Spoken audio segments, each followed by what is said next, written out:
예수님 닮아가시기 바랍니다.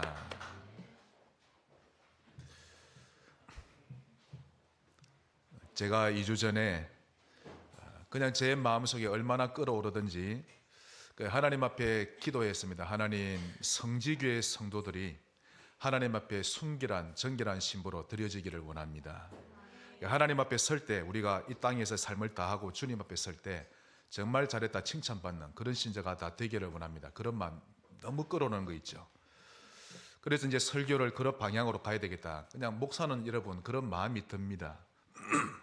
그런데 지난 한 주간입니다. 성경 앱을 봐도 정결한 처녀가 어떻고, 또 누구의 설교를 보면 또 정결한 설교. 여러분, 이게 목사는 한두 분 아닙니다.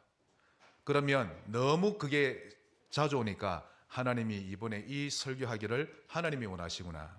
그래서 목사가 원한 게 아니라 하나님이 여러분에게 이 말씀 전하기를 원하셨고, 그리고는 목사에게 말씀을 주시고 인도해 가시는 것입니다. 한두 분이 아니죠. 그러니 사람의 말로 받으시면 여러분은 크게 실수하시는 것입니다. 오늘 여러분 각 개인에게 하나님이 말씀하시는 그 음성을 꼭 들으시기를 주의 이름으로 축복합니다. 오늘은 하나님의 열심으로 중매하노라 라는 제목으로 말씀 받겠습니다. 오늘 이게 고린도 후서죠. 고린도 교회를 향한 메시지인데, 이 고린도라는 도시는 세계적으로 그 당시 매우 큰 규모를 가진 무역항입니다. 우리나라의 그 당시 부산처럼 많은 나라의 배가 드나드는 항구 도시였죠. 그래서 하루 종일 많은 사람들로 북적거리는 데입니다. 그러면서 동시에 그 당시 고대 도시 중에 가장 타락한 도시 중 하나였습니다. 분주했던 하루의 일과가 끝나면 고린도 거리는 완전히 쾌락의 도시로 변했는데요. 외국에서 왔던 수백 명의 상인들과 선원들이 빈둥거리며 돌아다닙니다. 그 손님을 하나라도 더 받으려는 술집 여인들이 호객 행위를 하는데 진상을 이뤘다고 합니다. 거기에다가 우상 숭배는 굉장히 극심했다고 합니다. 하기야 다양한 나라가 드나드는 곳이다 보니 각 나라와 민족의 우상들이 총집결한 도시였던 것입니다. 그 고린도 도시에는 유명한 신당이 있죠. 사랑의 여신이라 불리는 아프로디테 신전이 있었는데, 거기서 일하는 창녀의 수가 1000명이 넘는다고 합니다. 그곳을 찾는 남자들과 온갖 음행을 자행하기도 했고요. 또 거기에 갖다 바쳐진 재물, 그러니까 과일, 야채, 육고기, 이게 엄청나게 많았다고 합니다. 이런 도시에 하나님은 바울을 통해 교회를 세우셨던 것입니다. 그리고 이 고린도 후서의 수신자는 고린도에 있는 교회와 그 아가야라는 지역에 있는 성도들이었습니다. 고린도후서 1장 1절을 보시면, 하나님의 뜻으로 말미암아 그리스도 예수의 사도된 바울과 형제 디모데는 고린도에 있는 하나님의 교회 또 온 아가야에 있는 모든 성도에게, 이렇게 수신자를 밝히고 있죠. 그 당시 고린도는 로마의 식민지인 아가야 지방의 행정 수도입니다. 바울이 2차 전도 여행 중에 잠시 들러서 1년 6개월간 머물렀던 곳인데, 아가야 전도 여행을 할 때 거의 주 활동 무대였던 곳입니다. 사도행전 18장 1절에 잘 나오죠. 이게 2차 전도 여행 때인데, 그 후에 바울이 아덴을 떠나 고린도에 이르름. 이때 와서 이제 고린도에 전도하기 시작했던 것입니다. 여기서 앞으로 최고의 중직자여 최고의 산업인이 될 브리스가 부부를 만나게 되죠. 그들의 든든한 지원을 받으면서 1년 6개월 동안 말씀 사역하게 됩니다. 그래서 11절에 1년 6개월을 머물며 그들 가운데서 하나님 말씀을 가르치니라.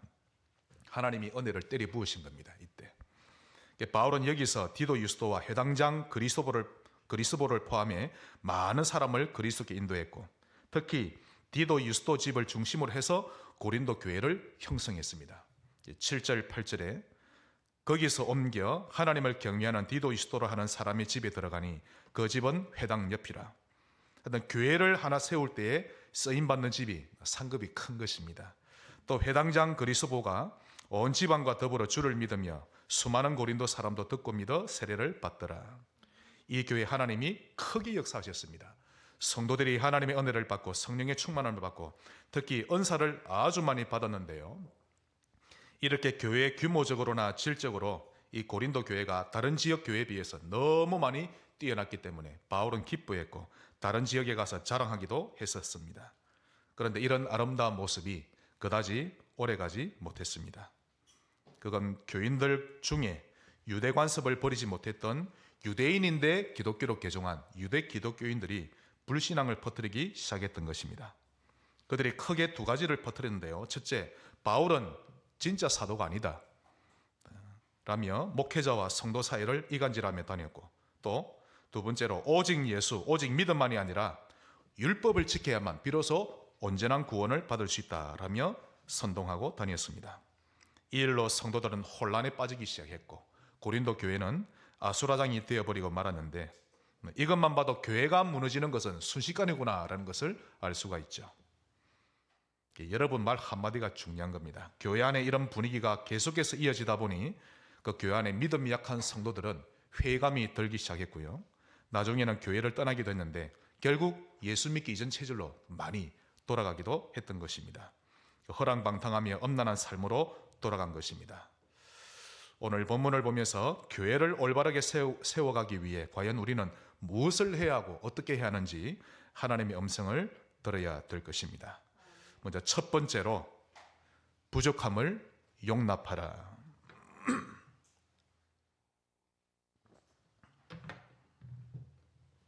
하나님의 음성으로 들으시기 바랍니다. 용납한다, 이 말은 너그러운 마음으로 남의 말을 또 남의 행동을 받아들인다라는 뜻이죠. 너그러이 받아들이는 것이 되어져야 지상교회는 올바르게 세워집니다. 먼저 누구를 용납해야 되는가 하면 목회자의 부족하고 어리석은 부분을 용납하시기 바랍니다. 오늘 본문 1절에 나오죠. 원하건대 너희는 나의 좀 어리석은 것을 용납하라. 청하건대 나를 용납하라. 여러분, 주의 종과 일반 성도와는 무엇이 다를까요? 멀리 볼 것 없이 여러분 성경을 보시면 모세와 이스라엘 백성 뭐가 다릅니까? 하나님이 세우셨기 때문에 한번 잘 보셔야 합니다. 인간적으로 볼 땐 다를 게 없습니다. 똑같은 죄인이었다가 똑같이 예수 그리스도를 구주로 믿고 하나님 자녀가 되었으니 주의 종이나 평신호나 다를 바 없는 똑같은 천국 백성인 것입니다. 그런데 주의 종은 하나님이 직접 자신의 일꾼으로 택해서 따로 부르신 자인데요, 그러니 전문적으로 주의 일만 하는 자로 하나님이 부르신 것입니다. 그래서 주의 일꾼으로 부름받은 자들은 하나님의 부르심에 대한 소명감이 그의 심령 속에 있어야 합니다. 여러분, 무엇이든지 부르심으로 시작됩니다. 안 불렀는데 나는 하나님 자녀다, 나는 목사다, 안 됩니다. 여러분이 하나님 자녀 된 것은 하나님이 부르셨기 때문에 되는 것입니다. 한번 따라합시다. 부르심 100% 부르심입니다. 감사하며 사셔야 되지. 나 예배 드리기 가기 싫으니까 안 간다, 아닙니다. 감사하며 하나님 앞에 서셔야 합니다. 특히 주의 종은 하나님이 나를 부르셨다는 것에 대한 소명감이 그 심령 속에 있어야 합니다. 하나님이 분명히 부르셨음에도 불구하고 그 소명을 거역하게 되면 그는 가시밭길을 걷게 되죠. 제가 수년을 걷지 않았습니까? 그런데 이 주의 부르심이라는 것은 자기 자신에게 직접 오는 것이지 다른 사람에 의해서 그 부르심을 받는 거 아닙니다. 즉 하나님이 그 사람을 직접 부르시는데 다른 사람을 통해 부르시지 않는다는 것입니다. 그래서 다른 사람이 권면하니까 나는 주의 종이 되어야 되겠다, 큰일 나는 것입니다. 신학교에 들어온 사람들 중에 종종 이렇게 말하는 사람들이 있습니다. 신학교에 왜 들어왔느냐라고 물어보니까 주변에서 사람들이 나보고 당신은 목사할 사람 같다라고 해서 신학교에 왔습니다, 이런 사람들이 있는데요, 이거 황당한 일입니다. 이유는 하나님이 사용하실 사람은 하나님이 직접 부르시는 것이지 어째서 자기는 별다른 음성을 듣지도 못했으면서 주변에서 가라 하니까 또 뭐 말을 잘하니까 똑똑하니까 많이 배웠으니까 목사한다? 아닙니다. 말을 더듬어도 목사할 수 있고 잘 삐져도 목사할 수 있고 부족해도 목사할 수 있고 하나님이 부르시는 것입니다. 이처럼 주의 종이 되는 일은 확실한 것이지 모호한 것이 아니죠. 그런데 하나님이 나를 불렀는지 안 불렀는지 확실한 답이 없고 늘 흐릿한 전구 밑에 있는 것처럼 희미한 상태로 있으면 그건 아직 하나님의 부르심을 받지 못한 것입니다. 하나님의 부르심은 확실합니다. 주님이 부르셨을 때 예 하고 만사를 제쳐놓고 달려가는 것이죠. 많은 교회가 낭패를 당하는 이유는 주님이 종으로 부르시 않으셨음에도 불구하고 스스로 하겠다 하고는 강단에 서기 때문입니다. 이런 사람의 대부분이 목회를 사명으로 받지 않고 직업적으로 여기기 때문에 주의를 올바르게 할 수 없는 것이죠. 그러므로 목회는 직업이 아닙니다. 이것은 사명입니다. 주의 종은 돈벌이를 위해서 하지 않죠. 먹을 것이 있어도 하고 먹을 것이 없어도 하는 것입니다. 살아도 하고 죽어도 합니다.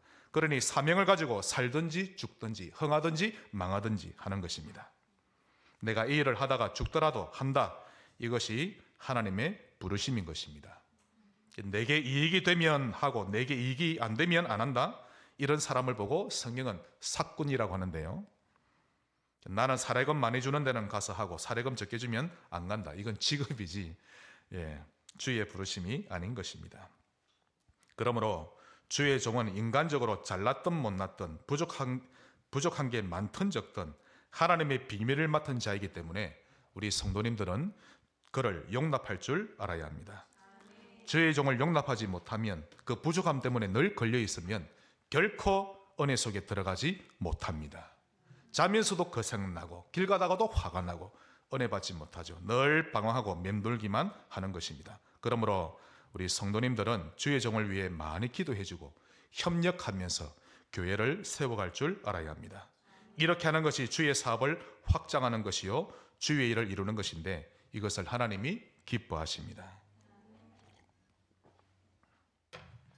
오늘부터 여러분은 주의 종에 대한 모든 평가 또 불만들 하나님 앞에 다 내려놓으셔야 합니다. 그게 하나님의 뜻입니다.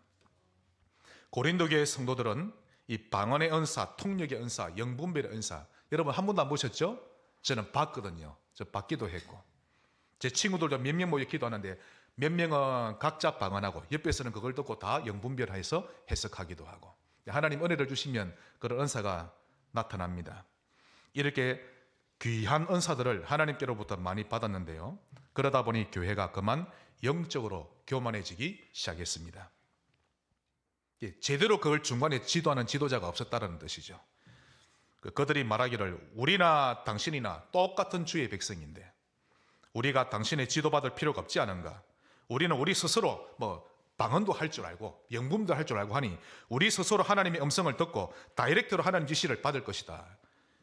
이렇게 사도 바울을 외면하기 시작했습니다. 사실 이때부터 고린도 교회는 무너지기 시작했던 것인데 걷잡을 수 없을 만큼 무너졌던 것입니다. 고린도후서 4장 1절. 사실 이 본문은 목회자에게 주신 본문입니다. 사람이 마땅히 우리를 그리스도의 일꾼이요 하나님의 비밀을 맡은 자로 여길지어다. 성도들은 주의 종을 마땅히 그리스도의 일꾼이요 하나님의 비밀을 맡은 자로 용납할 줄 아셔야 합니다. 두 번째로 용납할 자는 여러분 옆에 있는 성도의 부족함을 용납하셔야 합니다. 에베소서 4장 4절. 이 본문은 교회에 대한 본문이죠. 몸이 하나요 성령도 한 분이시니 이와 같이 너희가 부르심이 한 소망 안에서 부르심을 받았느니라. 이 하나가 된다는 것 참으로 힘든 일입니다. 멀리 볼 것 없이 가정에서도 보면요. 부부가 하나 되고 부모와 자녀가 하나 되어 산다는 것 이거 굉장히 복을 받은 것인데 그런데 힘들잖아요. 그렇지요? 이 가정이라는 이 공통 분모를 두고 그 위에 부모 위에 있는 분자는 다 다릅니다. 남편과 아내가 어릴 때부터 자란 환경이나 풍습이 다르고 개성이 다르고 인생과도 다릅니다. 자녀들도 둘이든 열이든 다 다르죠. 한 부모 밑에 태어났을지라도 성격이나 성품이 다르고 달란트도 다른 것입니다. 교회는 더 다릅니다. 각자 다른 환경에서 이 모양 저 모양으로 살다가 주의 부르심을 받고 모이던 성도들이다 보니 어찌 보면 서로 다르다는 것은 지극히 당연한 것이죠. 이렇게 달라도 너무 다른 이들이 모여서 하나의 가정을 이루고 또 하나의 교회를 이룬다는 것은 사랑이 아니고서는 절대 하나 되기 어렵습니다. 사랑이라는 누룩이 들어와서 놀라운 화학작용이 일어나지 않고서는 하나 되기가 어려운 것이죠. 사람들은 인권이란 걸 주장하면서도 각자 제팔, 각자 흔들어대고 있는 것입니다. 그래서 요즘 사회는 요즘에는 사랑이 식어버린 시대에 이렇게 말하죠. 그 결과로 남편은 남편대로, 아내는 아내대로, 형은 형대로, 동생은 동생대로, 언니는 언니대로, 오빠는 오빠대로 각자 살아갑니다. 마치 집이 하숙집과 같죠. 그냥 잠만 자고 일어나면 씻고 일하러 나가고 갔다 와서는 방에 틀어박혀서 자기 할 일만 하고 사막보다 더 건조한 분위기가 되어버렸습니다. 디모데후서 3장 1절 2절 말씀 그대로 갑니다. 말세에는 고통하는 때가 이르러 사람들이 자기를 사랑하며 돈을 사랑하며 자랑하며 교만하며 비방하며 부모를 거역하며 감사하지 아니하며 거룩하지 아니하며. 한마디로 말세는 사랑이 없는 시대다라는 것입니다. 그러므로 옆에 있는 성도의 부족함을 용납하라, 이 말씀은 그 성도를 있는 모습 그대로 받아들일 줄 알아야 한다라는 뜻입니다. 이렇게 해야 교회는 하나 될 수 있는 것입니다. 여러분, 모래는요 아무리 쥐어짜도 아무리 한 곳에 모아놔도 잘 뭉쳐지지 않죠. 하나를 따로 놓기 때문에 힘이 없는 것입니다. 그런데 그 모래 속에 진흙이 들어가면 이게 딱 뭉쳐지는데요, 찰떡같이 딱 섞입니다. 나중에는 굳으면 아주 견고한 돌이 되는데, 그렇게 하나 되게 해주는 진흙이 바로 용납이요 사랑인 것입니다. 이렇게 교회를 하나 되게 하는 자는 얼마나 상급을 큰 것을 받는 줄 아십니까? 하나님이 기뻐하시는 자다라는 칭호를 받고 면류관을 받게 되는 것입니다. 그러므로 용납하시기 바랍니다. 그러면서 세 번째로 청하건대 용납하라. 오늘 본문 1절에 나옵니다. 이 용납하는 게 얼마나 중요했던지 바울이 재차 반복해서 말하죠. 나의 좀 어리석은 것을 용납하라 하고서는 한 번 더 청하건대 나를 용납하라.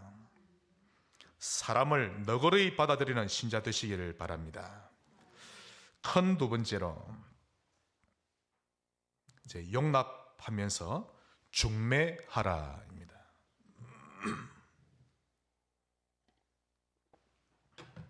이 중매라는 단어는 경제 활동에서 돈을 벌기 위해 양쪽에 중재를 서는 것을 말하죠. 또는 각종 사회 활동에서도 사용되는 단어인데, 오늘 본문에 나오는 이 중매는 두 사람 사이에 서서 관계를 맺어주는 결혼 중매를 말하는 것입니다. 하나님은 고대 이스라엘의 혼인 풍습을 통해 이 주님과 우리 성도 사이에 아름다운 사랑과 혼인의 모습을 나타내셨죠. 고대의 한 남성이 한 여성을 사랑해서 혼인하길 원하면 그 여자의 부모에게 찾아가서 게토바라는 계약서를 제출합니다. 그 게토바에는 딸을 데려가기 위해 제시되는 여러 가지 조항들이 열거되는데, 그 많은 조항 가운데 제일 중요한 것은 가격입니다. 얼마나 이렇게 값어치를 내놓고 딸을 데려가느냐, 그 말이죠. 딸이 그 남성을 마음에 들어하고 또 가격이 맞으면 약혼을 하게 되는데, 그때 포도주를 함께 마시게 됩니다. 이 포도주는 의미가 있는 포도주죠.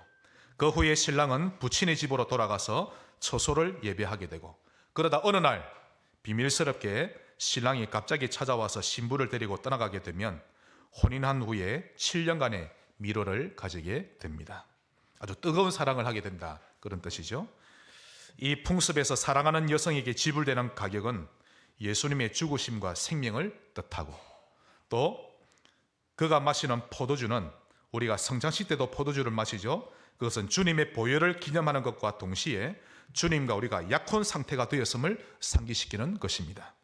따라서 예수를 믿으면서도 세상을 따르고 두 주인을 섬기는 것은 하나님과의 계약을 파기하는 심각한 행위가 되는 것입니다. 신랑이 처소를 예비하는 풍습은 요한복음 15장에 해당되는 것이고요. 신랑이 어느 날 갑자기 찾아와서 신부를 데려가는 것은 휴거에 해당되는 것입니다. 혼인 후에 7년간의 미룰은 어린 양의 혼인잔치와 7년간의 환란기 동안 신부는 천상에 있게 되는 것을 의미합니다. 그러므로 이 복음이라고 하는 것은 성도가 예수님과 영원한 사랑을 나누는 것이며, 이 세상을 함께 다스려가는 것이 이 복음의 궁극적인 목표인 것입니다. 그렇게 볼 때 지금의 한국 교회가 얼마나 많이 변질되었고 얼마나 많이 주님께로부터 떨어져 나갔는지를 알 수 있는 것이죠. 그러므로 중매하기를 저는 바랍니다. 첫 번째로 여러분을 저는 정결한 처녀로 그리스도께 드릴 것입니다. 오늘 본문 2절을 보시면요, 그 후반 부분에 내가 너희를 정결한 처녀로 한 남편인 그리스도께 드리려고 중매함이로다. 이것이 목회자의 사명입니다. 이것이 전도자의 사명이요 부모의 사명인 것입니다. 여러분의 자녀를, 성도를 정결한 처녀로 그리스도께 드리시길 바랍니다. 먼저 부정했던 이스라엘 백성들을 볼까요? 그럼 우리 주님의 마음이 더 다 드러납니다. 하나님보다 다른 것을 더 사랑하는 것과 우상 숭배하는 것은 그의 영이 간음하는 행위입니다. 뭐가 간음한다고요? 영이, 육신이 문제가 아니라 영이 간음하는 것이 얼마나 무서운지를 아셔야 합니다. 육신의 간음보다 영의 간음이 정말 무섭습니다. 구약에서는요, 우상 숭배하는 집안이라 무속인 자녀면 죽음을 면치 못했습니다. 레위기 20장 27절, 남자나 여자가 접신하거나 박수무당이 되거든 반드시 죽일지니 곧 돌로 그를 치라. 그들의 피가 자기들에게로 돌아가리라. 이사야 57장 3절, 무당의 자식, 간암자와 음리의 자식들아 너희는 가까이 오라. 4절 후반을 보겠습니다. 너희는 폐역의 자식, 거짓의 후손이 아니냐, 이렇게 저주받게 되는데요. 하지만 이제는 예수님이 대속물이 되어주시고 흘리신 보혈로 말미암아 모든 죄를 용서받을 수 있게 되었습니다. 그리고 오히려 그런 사람들이 지금 그리스도의 증인으로 더 멋지게 살아가는 것을 볼 수가 있죠. 오히려 과거에 우상 숭배했던 것, 이제는 더 감사하며 증인으로 살아가는 것입니다. 그러므로 우리의 가문 배경이 어떠냐 하는 것은 이제는 아무것도 문제되지 않습니다. 진짜 문제되는 것은 그 무엇보다 우리의 영으로 간음하거나 영으로 두 주인 섬기는 것을 해서는 안 된다는 것입니다. 그러므로 오직 그리스도라는 것은 우리를 정결한 처녀로 만들어주는 가장 중요한 열쇠가 되는 것입니다. 한번 따라합시다. 오직 그리스도, 절대 그리스도.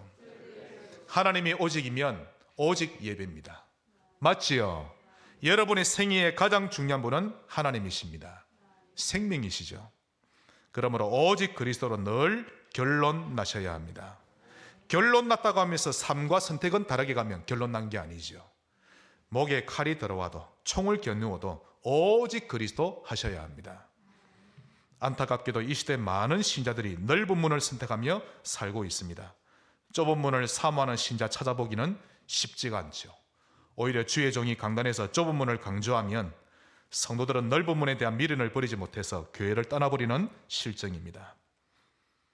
자, 두 번째로 부정한 고린도 교회의 성도들을 보겠습니다. 오늘 본문 4절에 만일 누가 가서 우리가 전파하지 아니한 다른 예수를 전파하거나 혹은 너희가 받지 아니한 다른 영을 귀신을 받게 하거나 혹은 너희가 받지 아니한 다른 복음을 율법을 지켜야 구원받는다, 이런 다른 복음을 받게 할 때는 너희가 잘도 용납하는구나. 지금 고린도 교회의 영적 분위기를 지금 이해하실 겁니다. 고린도 성도들은 사람 용납하는 것은 잘 못하면서 다른 영이나 다른 복음 용납하는 것은 너무 잘했던 것입니다. 영적 상태 보통 심각한 게 아니었죠. 아마 그 유대 기독교인들 천국 가면 하나님께 많은 꾸지람을 받을 겁니다. 지금 영적으로 많이 더러워진 상태입니다. 이런 교회의 모습을 보면서 바울은 결심합니다. 이 교회 성도들을 반드시 정결한 처녀로 만들어서 남편이신 그리스도께 드리는 중매쟁이가 되어야겠다라고 마음먹은 것입니다. 저 역시 이런 마음을 먹었죠. 먹었는데 이 말씀을 하나님이 제게 주신 것입니다. 어떻게 중매쟁이 되어야 되겠는가 하면 하나님의 열심으로 중매할 것입니다. 오늘 본문 3절입니다. 뱀이 그 관계로, 이 사단이죠. 사단이 그 관계로 하와를 미혹한 것 같이 너희 마음이 그리스도를 향하는 진실함과 깨끗함에서 떠나 부패할까 두려워하느라. 저는 몇 주간 동안 여러분의 마음이 그리스도를 향하는 진실함과 깨끗함에서 떠나 부패할까 두려웠습니다. 진실로 그랬습니다. 그러므로 저 역시 중매쟁이 되기로 하나님께 결심했죠. 저와 함께 우리 6분의 구역장 권찰님들도 중매쟁이 되시기를 바라고, 모든 부모님들도 신실한 중매쟁이 되시기를 바랍니다. 이것을 하나님의 열심으로 중매하시면 됩니다. 본문 2절에 내가 하나님의 열심으로 너희를 위하여 열심을 내노니, 이 열심이란 단어를 제가 찾아보니까요, 원어의 질투라는 단어입니다. 즉 하나님의 질투죠. 인간을 사랑하시는 하나님의 거룩한 열정을 가리키는 말인데 사도 바울은 이 하나님의 질투를 가졌던 것입니다. 이런 마음만 가진다면 못할 것이 없는 것 아닙니까? 온 성도님들이 준비쟁이 되시기를 바랍니다. 큰 세 번째로 장성한 분량까지 성장합시다. 자녀를 그대로 내버려 두시면 안 됩니다. 믿음 안에서 키우셔야 합니다. 잘 자라도록. 우리 성도님들은 성장하시길 바랍니다. 영적으로 미취학 아동 수준에 머물러 있지 말고 장성한 어른으로 성장하세요. 한마디 말에 그 사람 때문에 삐지고 하지 마시고 사람을 너그러이 용납하고 이해하고 오히려 그를 일으켜주는 장성한 영적인 어른 꼭 되시길 바랍니다. 에베소 4장 13절로 15절 여러분에게 소개합니다. 이번 한 주간 꼭 묵상해 보시기 바랍니다. 우리가 다 하나님의 아들을 믿는 것과 아는 일에 하나가 되어 온전한 사람을 이루어 그리스도의 장성한 분량이 충만한 데까지 이르리니 이는 우리가 이제부터 어린아이가 되지 아니하여 사람의 속임수와 간사한 유혹에 빠져 온갖 교훈의 풍조에 밀려 요동하지 않게 하려 함이라. 오직 사랑 안에서 참된 것을 하여 범사에 그에게까지 자랄지라. 그는 머리니 곧 그리스도라. 자라시길 바랍니다. 먹어야 자랍니다. 말씀을 먹어야 되겠죠. 그 첫 번째로 어떻게 성장해야 합니까? 종교 생활 하지 말고 복음 생활 하세요. 이번 한 주간 여러분이 종교 생활, 복음 생활이 구분된다면 성공한 한 주간입니다. 예수님을 종교적으로 믿거나 그분을 머리로만 인식하는 것은 참 믿음 아닙니다. 대다수의 성도들은 머리로만 인식하는 것을 믿음으로 착각하고 있습니다. 인격적인 교제 없이 그냥 학교에서 교과서 배우듯이 인식해가는 것을 신앙생활이라 여기는데요. 아닙니다. 그건 종교생활입니다. 사단과 귀신들도 예수님을 그리스도시요 하나님의 아들로 알고 있습니다. 아는 것과 믿는 것은 다른 것입니다. 문제가 왔는데 하나님이 알고 계시구나. 이게 믿음인 것입니다. 예수님 믿는 건 따로, 문제 오면 그 사람만 보이고 믿기만 보이고, 그게 종교생활이죠. 하나님이 아시구나. 하나님이 이 교회의 주인이시구나. 하나님이 우리 가정의 주인이시구나. 우리 자녀의 주인도 하나님이시구나. 아는 것과 믿는 것은 다른 것입니다. 안 믿어지면 입으로 고백하세요. 하나님이 우리 가정의 주인이심을 이 시간 인정합니다. 진정한 믿음은 머리로만 인식하는 것이 아니라 진정한 회개와 성령의 역사가 수반되는 것입니다. 어떤 이는 아니 그건 행위 구원이 아닙니까? 아닙니다. 믿음에 포함된 필수적인 요소인 것입니다. 그동안 한국 교회는 머리로만 예수를 그리스도로 인식하는 것을 믿음이라고 포장해 왔을 뿐 거기에 수반되는 회개도 없고 거듭남도 없고 성화도 없었던 것이죠. 그러니 죄를 지어도 아무렇게나 죄를 짓고 언젠간 내가 돌아가겠지 그러는 것입니다. 죄책감도 없이 세상과 짝하고 버타면서 살아왔던 것이죠. 라오디게아 교회에게 주신 말씀에 귀를 기울여야 합니다. 요한계시록 3장 14절 라오디게아 교회의 사자에게 편지하라. 지금 교회를 맡기셨던 주의 종에게 하나님이 예수님이 경고하시는 겁니다. 아멘이시요 충성되고 참된 증인이시요 하나님의 창조의 근본이시니 즉 예수 그리스도가 이러시되 15절 16절 내가 너의 행위를 아노니 네가 차지도 아니하고 뜨겁지도 아니하도다. 네가 차든지 뜨겁든지 하기를 원하노라. 네가 이같이 미지근하여 뜨겁지도 아니하고 차지도 아니하니 내 입에서 너를 토하여 버리리라. 주님은 우리의 행위를 다 아십니다. 한 주간을 어떻게 사시는지를 아시는 겁니다. 믿음하니까 행동이 없는 줄 압니다. 아닙니다. 믿음에는 행동이 들어갑니다. 야고보서에 나오죠. 행함이 없는 믿음은 죽은 믿음이니라. 행함이 없는 것은 아는 것에 불과한 것입니다. 오늘 믿음을 새롭게 하셔야 합니다. 17절 네가 말하기를 나는 부자라 부유하여 부족한 것이 없다 하나 너의 곤고한 것과 가련한 것과 가난한 것과 눈먼 것과 벌거벗은 것을 알지 못하는도다. 여러분의 영의 눈이 열려서 자신의 실제 모습을 볼 줄 아시기를 바랍니다. 나는 실제로는 공고한데 억지로 행복한 척하는 가련한 자였구나. 평상시 육신적으로만 채우려 했지 영적으로는 전혀 채운 게 없는 가난뱅이였구나. 이만큼 나의 영안은 어두웠는데 내가 벌거벗은 줄도 모르고 이걸 부끄러워할 줄도 몰랐었구나. 라오디게아 교인을 향한 하나님의 음성 들을 줄 아셔야 합니다. 지금 주님이 실상을 지금 까발리고 계시는 것입니다. 지금 주님의 꾸중을 듣고 있는 라오디게아 목사, 너무 부끄럽고 두려워서 아마 고개를 들지 못하고 벌벌 떨고 있었을 것입니다. 주님이 말씀하시기를, 그동안 내가 너에게 맡긴 교회 어쩌다가 이리도 엉망으로 만들어놨냐, 지금 이 말씀이죠. 제가 이 부분에 대해서 두려움이 왔던 겁니다. 청년 하나가 타락하면 제 가슴이 떨립니다. 이걸 청년들은 모릅니다. 주님은 질타하면서 회복할 수 있는 길도 알려주셨죠. 그게 18절입니다. 내가 너를 권하노니 내게서 불로 연단한 금을 사서 부요하게 하고, 이 불은 시련을 말합니다. 시련이 올 때 회피하거나 불평하거나 도망가지 말고 믿음으로 잘 이겨내어서 영적으로 보유해져라는 말씀입니다. 또 흰옷을 사서 입어 벌거벗은 수치를 보이지 않게 하고, 그 당시 라오디게아는 고급 양털 생산지입니다. 그래서 양털 옷이 아니라 그리스도가 주시는 의의 옷을 입고 영적으로 벌거벗은 수치를 가려라, 이렇게 고민하고 계시는 거죠. 또 안약을 사서 눈에 발라 보게 하라. 그 라오디게아 지역의 특산물이 안약입니다. 그래서 너희들의 육안보다 영적인 시각장애를 먼저 치유받으라고 권면하고 계시는 것입니다. 사실 주님이 간단하게 이리 해라 저리 해라 말씀하시면 될 것을 굳이 그 지역 특산물이나 생활에 관한 부분을 적용하시면서 설명하시죠. 그만큼 자세히 알아듣도록 권유하고 계시는 것입니다. 그러면서 19절, 물은 내가 사랑하는 자를 책망하여 징계하노니 그러므로 네가 열심을 내라 회개하라. 돌이켜야 합니다. 어떻게 하면 되나요? 그게 20절이죠. 다 같이 고백하겠습니다.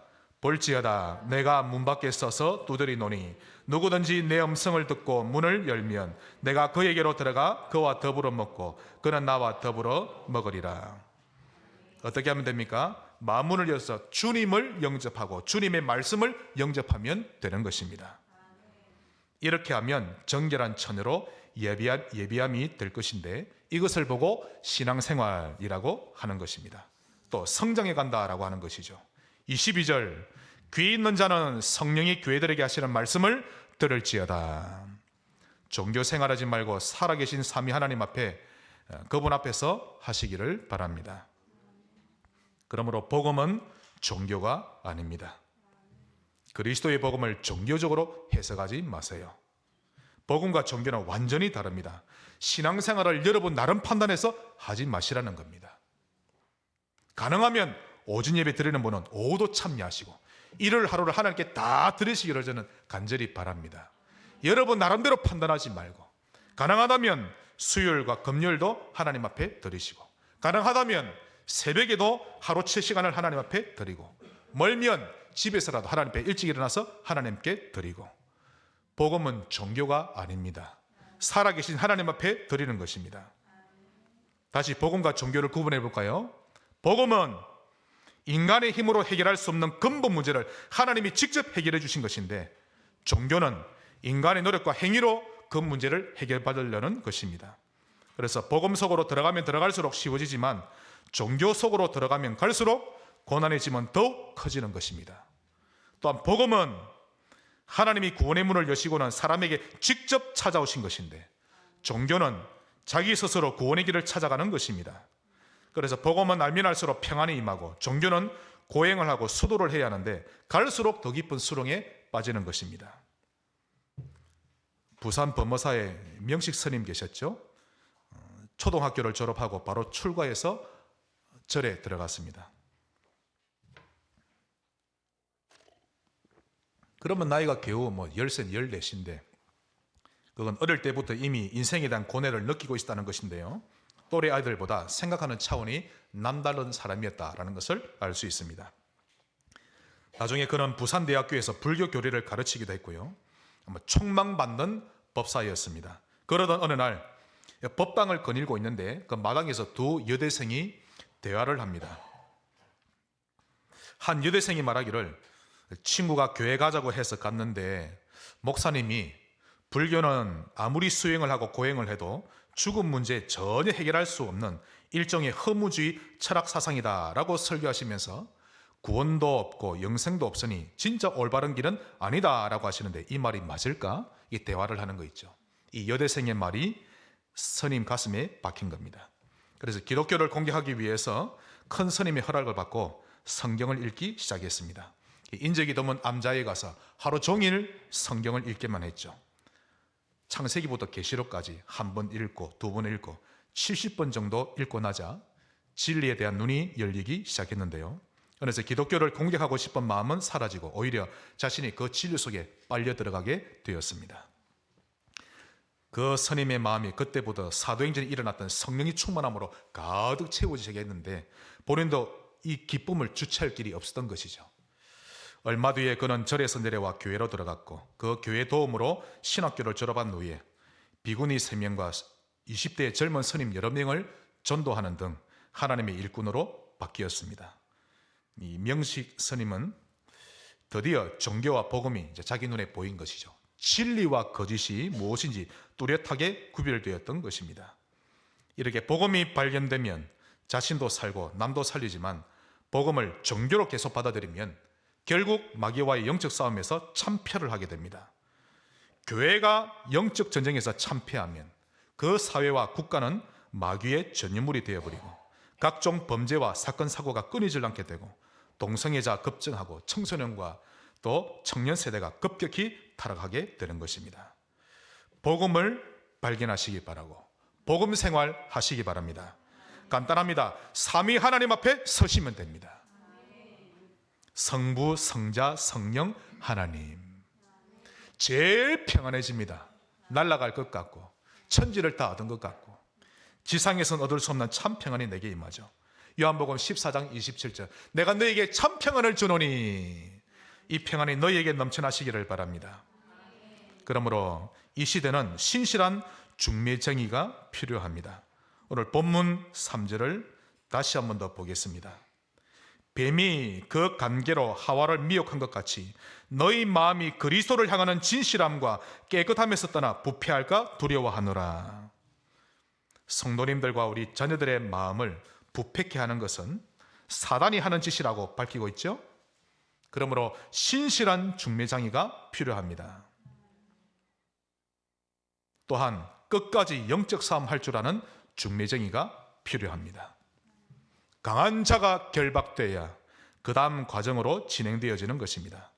한 영혼을 위해 겨우 일주일만 기도해 놓고서는 나는 내 할 일 다 했다 하지 말고 적어도 한 영혼을 위해서는 1000번 정도 영적 싸움을 할 줄 알아야 하는 것입니다.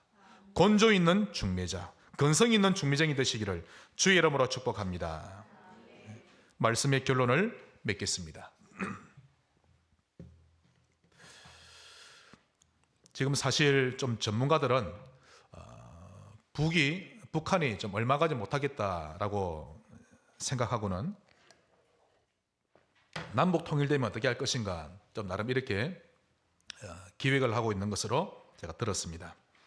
여러분, 만일 남북이 통일되면 북한 지역에는 아주 대대적인 혁신 산업 활동 일어날 겁니다.